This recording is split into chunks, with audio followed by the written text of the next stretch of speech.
Nessa quarta questão, a gente vai fazer uma comparação entre a evolução dos montantes e os valores pagos de juros, considerando sistemas simples e compostos de capitalização. No caso, que dados que a gente vai utilizar, que a gente vai considerar?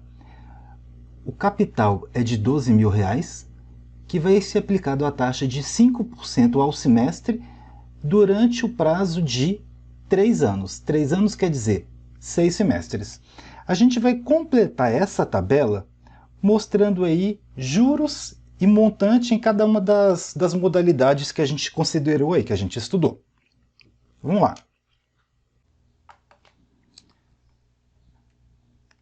Vamos para a solução, então.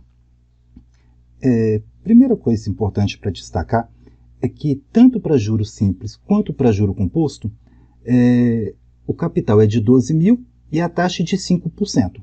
O que vai diferenciar aí é o modo de calcular a porcentagem.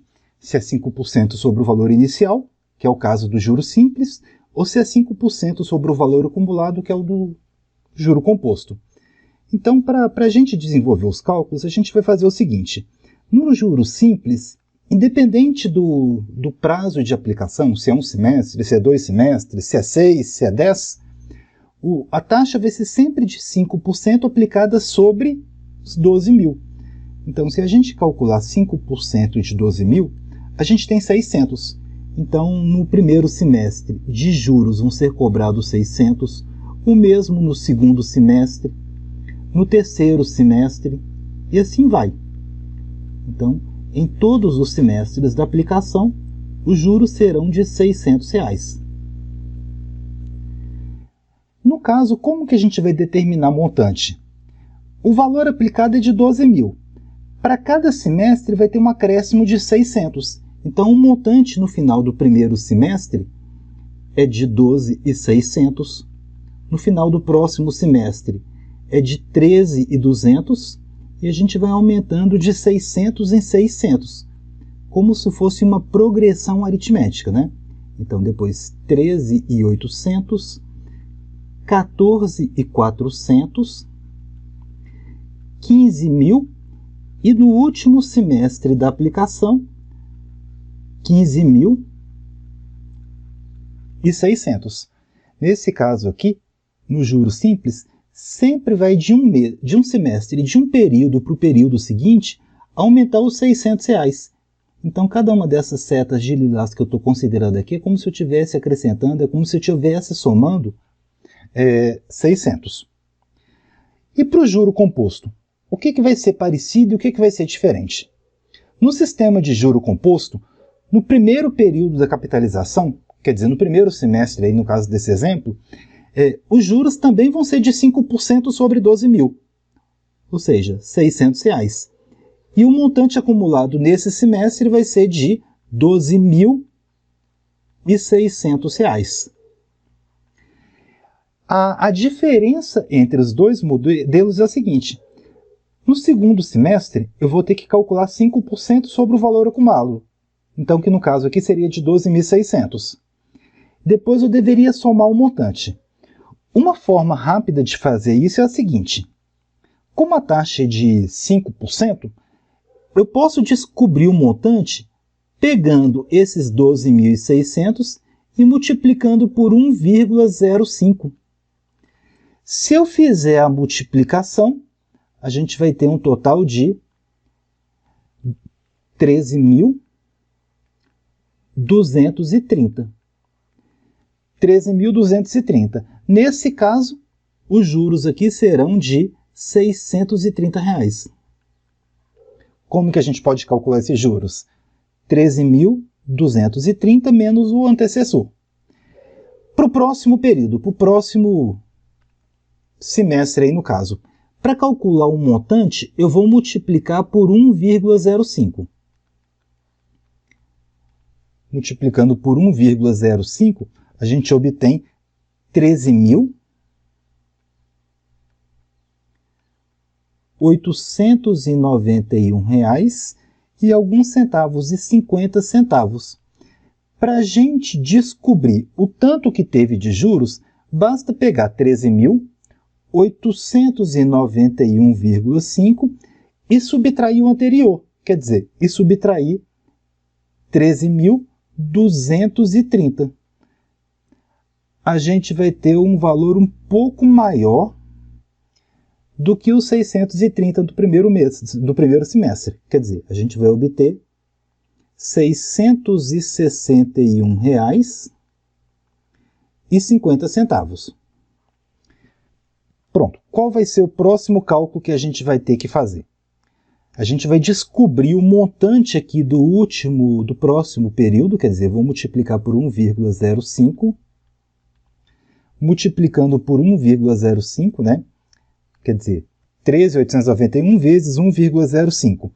A gente vai ter um total de 14.586,08.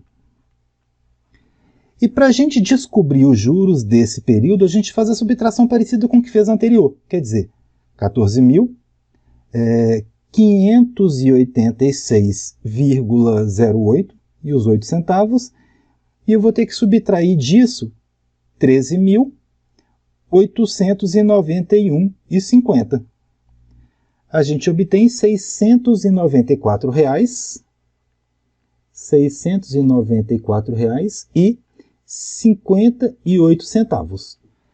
Para a gente terminar, a gente vai ter que fazer mais duas multiplicações, quer dizer, vou ter que multiplicar por 1,05 para chegar no montante do quinto mês, e vou ter que multiplicar por 1,05 para chegar no montante do sexto semestre. Fazendo essas duas multiplicações, a gente tem aí 15.315,38. E por último, agora eu vou ter que multiplicar 15.315,38 por 1,05.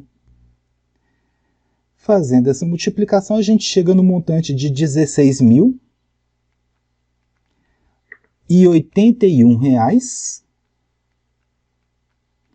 e alguns centavos, e 15 centavos. E para encerrar, fazendo as subtrações, a gente descobre aí quais seriam os juros desses dois semestres que estão faltando. Para descobrir aqui os juros do quinto semestre, a gente pega os 15 mil e pouco, os 15.315,38 e subtrai o antecessor, quer dizer, e subtrai 14.586,08. Fazendo essa subtração, a gente chega em R$ 729. Na verdade, é R$ 729 mais 30 centavos. E para o último semestre, eu faço a subtração do R$ 16.081,38, pego esse valor e subtraio 15.315,38.